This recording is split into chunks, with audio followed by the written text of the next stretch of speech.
Ok, gente, continuando a aula de hoje, agora vamos ver é, o script example.sh. Qual é o objetivo por trás da execução desse script? Né? A gente vai ver algumas coisas como definição de loop e definição de desvio condicional dentro do script shell. Né? Vai conhecer aí essa sintaxe. Primeiramente, eu utilizei também o Vim para editar esse script, ok? E a gente começa com esse comando aqui. Eu vou falar dele mais pra frente, então não vamos gastar muita saliva nesse momento. O primeiro comando, efetivamente, dentro do script, antes disso, né? Percebam que esse script ele não está dentro de nenhuma função. Então a execução dele vai ser um pouco diferente de como a gente executou o outro arquivo. O outro arquivo eu chamei um source, ele carregou a definição da função na memória, mas aqui eu não tenho a definição de função. Eu tenho um script que já vai executando os comandos um por um, ok? Com isso em mente, olha só o que eu vou fazer. O primeiro comando é um echo, ou seja, ele vai imprimir quais são os argumentos que estão sendo passados para ele, né? Que vai ser uma mensagem que usa o command substitution. Aí ele diz, ó, começando o programa em cifrão, parênteses e dentro dos parênteses date. Né? Então o date aqui vai ser substituído pela sua saída, ou seja, aquela stringzinha que o date imprime, ele vai ser executado entre os parênteses e aí vai ser ele vai ser substituído pela saída dele, né? Quando executar esse script, ele vai imprimir a mensagem começando o programa em aí Thursday, 3 February, blá blá blá, certo? Vocês vão ver a saída quando eu executar ele. Em seguida, eu mostro aqui algumas daquelas variáveis especiais, dólar, alguma coisa, certo? Então eu vou usar também o echo e aí vai imprimir a mensagem rodando o script chamando $0 com dólar cerquilha, né, hashtag argumentos e com PID dólar dólar. Então vamos lá. $0 é o nome do script que está sendo rodado, no caso example.sh, com esse hashtag argumentos, cerquilha, né? Algumas pessoas chamam de cerquilha, outras de hashtag, enfim. Vai mostrar a quantidade de argumentos que foram passados. Então, se eu passar 2 argumentos, vai imprimir 2, 3, vai imprimir 3, e assim sucessivamente. E o dólar dólar, que vai imprimir o número daquele processo. Né? Lembra que eu falei, sistema operacional, tem vários processos, cada processo tem um número. Pronto, vai ser o número do processo, desse processo que ele está rodando nesse momento. Ok, então depois que eu chamei echo 2 vezes, aí sim, ó, que legal. Eu vou fazer um for dentro do shell. Ele começa nessa linha e ele termina aqui embaixo com um done. Né? Deixa eu tirar aqui o apontador que ele vai mostrar. Lá embaixo tem o done. Então, tudo que está aqui dentro, ó, pode ver até que tem uma indentação, né, uma formatação específica que tá dentro do escopo desse meu for. E aí esse meu for, ele vai, qual é a condição dele, né? O quanto ele vai executar. Ele vai executar enquanto houver files dentro de $arroba. $arroba é a coleção de argumentos. Ou seja, eu estou passando um array de argumentos e eu vou iterar dentro desse meu array. Se eu tiver 3 argumentos, eu vou rodar todos esses comandos, esse bloco de comando 3 vezes. Se eu tiver 5 argumentos, vai rodar 5 vezes. E cada vez o valor de file vai ser substituído pelo valor daquele argumento da vez. Ok, pessoal? Que é parecido bastante aí com o for each, que algumas linguagens têm, né? Não me lembro agora se C tem. Eu acho que não. Mas eu sei que Python e Java tem. Ok, então eu utilizei aqui o ponto e vírgula. Olha aí o ponto e vírgula sendo utilizado. Que ele vai primeiro executar o que está do lado esquerdo do ponto e vírgula, depois do que está do lado direito. Então o do. Eu poderia, né, dar um enter e aí colocar o do embaixo. Mas eu colocando desse jeito, esteticamente fica mais legal. Porque fica toda a declaração do for aqui em cima, né? E aí, ó, aqui até aqui é o que está dentro do for. A primeira coisa que eu faço é dar um grep. O que é um grep? Um grep, ele vai receber uma string ou uma expressão regular como argumento, um padrão, né? Vai receber um padrão como argumento e o segundo argumento vai ser um arquivo. O que é que o grep vai fazer? Ele vai buscar dentro daquele arquivo, ele vai entrar no arquivo e vai ter acesso ao conteúdo, vai ler o conteúdo daquele arquivo e vai procurar aquele padrão, aquela expressão regular dentro dele. E vai retornar todas as ocorrências daquele padrão dentro daquele arquivo. Mas o que é que eu estou fazendo aqui? Né? Eu estou passando o $file como parâmetro, como arquivo, que é justamente a variável de iteração do meu for, ok? E aí eu estou dizendo para ele, ó, guarda dentro, esse aqui eu estou redirecionando o stream de saída, né, o stream de output, para um lugar chamado /dev/null. E o segundo stream de output, que eu coloco o número 2 aqui, ele vai ser o stream de erro, certo? Então, lá na aula passada eu falei que todo programa ele vai ter dois streams, o stream de input, de entrada, e o stream de output, saída, né? Mas na verdade ele vai ter um outro stream, que é o stream de erro. Ou seja, se aquele script não for executado com sucesso, ele vai dar um erro, uma mensagem de erro, e vai ter esse terceiro stream, certo? Então eu estou direcionando o stream de saída para dev_null, e o streaming de output para dev_null também. O que é dev_null? Dev_null é um lugar que não existe, é tipo um lixo, certo? Uma localização onde você vai guardando lá o que você não quer ver, né? É lixo, vai pro lixo. E aí tem alguns comentários aqui, ó. Comentário começa com a cerquilha, que é diferente daqui, né? Porque aqui é cerquilha exclamação. A gente vai ver mais pra frente para que serve isso aqui. Bom, então o que é que ele faz aqui?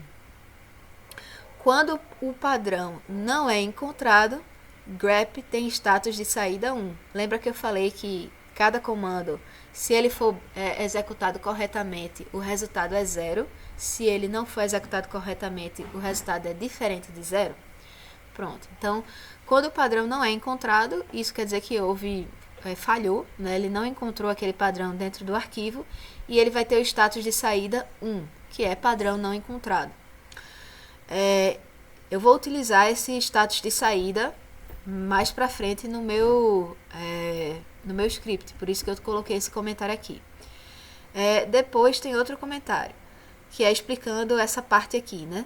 Nós redirecionamos standard out e standard erro, que são os streams, respectivamente, de saída e de erro, para um registro nulo, já que não usamos para nada.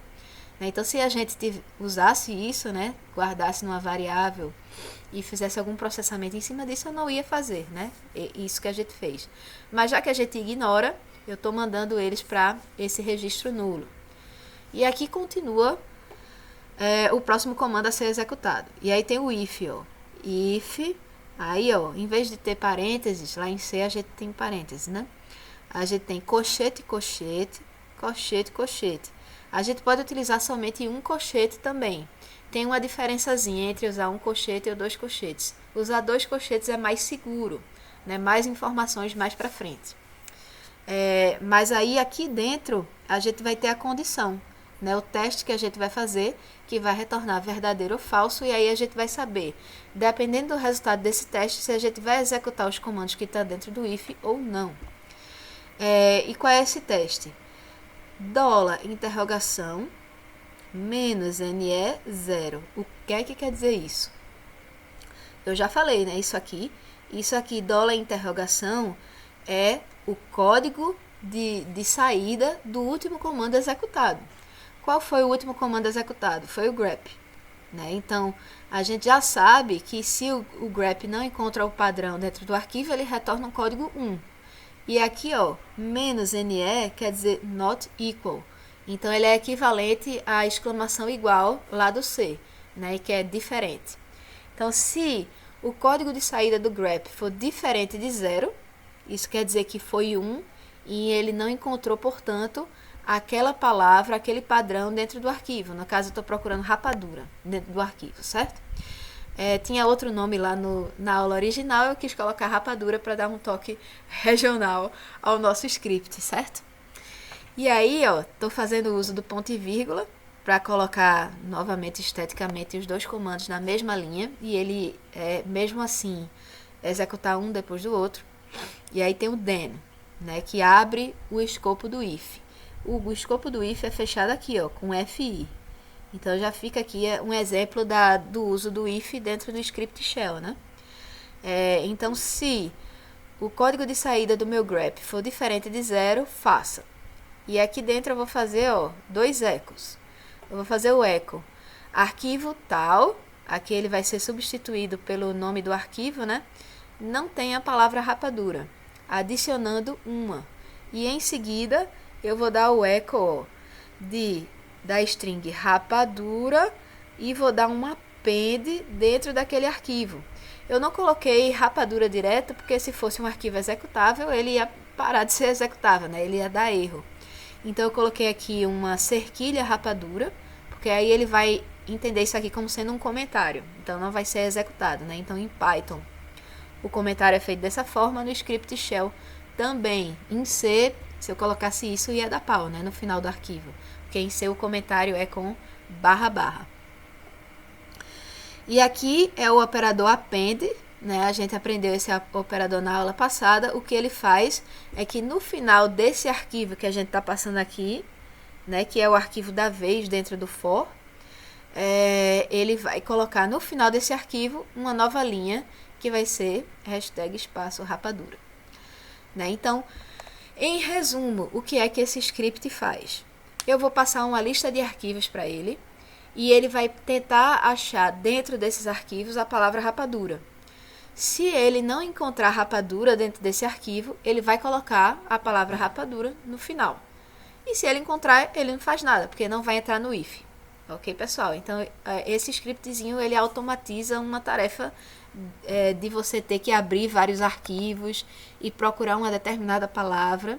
E se aquela palavra não estiver presente, adicionar. Né? Então, veja aí quanto tempo economizou da vida da gente, né? Se a gente tivesse que fazer isso manualmente. Bom, aqui está o operador que eu usei, que é o not equals, mas tem todos os outros operadores, operador relacional, né, que vai comparar dois valores. Tem o less than, greater than, igual, diferente. Então tem a lista completa nesse link aqui abaixo que vocês podem acessar para ver. E aqui também a gente viu um exemplo de for e de if. Ok, então vamos finalmente executar o nosso script. Como é que eu vou fazer isso? Eu vou lá no diretório onde ele está, para passar um caminho relativo, mas eu poderia chamar de qualquer diretório que eu estivesse, desde que eu passasse o caminho absoluto, porque lembra lá que eu falei de caminho absoluto, caminho relativo, né? Ele, como example.sh não está definido dentro de... Como o example.sh não está definido dentro da minha variável de ambiente, eu preciso passar o caminho absoluto, ok? Então aí eu estou chamando example.sh, chamando o nome dele, né? chamando o nome dele e em seguida passando 3 argumentos. Estou passando msd.sh, que é aquele arquivo, aquele script da função que a gente fez anteriormente e a gente sabe que não tem rapadura dentro dele. Olá.txt, que é um arquivo que eu criei para teste e também não tem rapadura. E estou passando o próprio arquivo, ou seja, ele vai verificar dentro, ele está executando, mas ele vai verificar dentro dele se tem rapadura. E ele vai encontrar rapadura lá dentro, né? No entanto, eu coloquei isso aqui para vocês verem, de fato. Quando você dá o Enter, ele vai dar permissão negada. O que é que acontece? Se você der o ls-l, ele vai mostrar lá que o example.h não tem permissão de execução. E aí você tem que mexer nas permissões para você conseguir tornar aquele arquivo executável de fato. Como é que eu faço isso? Eu vou ter que dar um chmod mais x example.sh. Ou seja, eu estou adicionando o modo de execução, né? Lembrando que o X significa permissão para executar aquele arquivo e o nome do arquivo. E eu estou executando esse comando com o sudo. Isso quer dizer que eu vou executar esse comando como superusuário. Eu consigo fazer o que eu quiser com ele. E aí ele pede a senha, eu digitei a senha, eu dei o Enter e aí ele vai se tornar executável, né? Em seguida eu vou repetir, olha só. Esse comando aqui eu vou repetir ele depois de dar o sudo. Pronto. E aí ele vai executar sem problema nenhum. Olha o resultado da execução dele. Começando o programa em... E aí o resultado da operação date, do programa date. Em seguida, aquela mensagem que a gente colocou um monte de dólar, etc.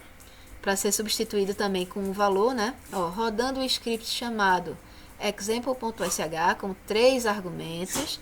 São realmente 3 argumentos. E com o número de processo 240. Esse é o número de processo dentre todos os processos que o meu subsistema Linux está rodando.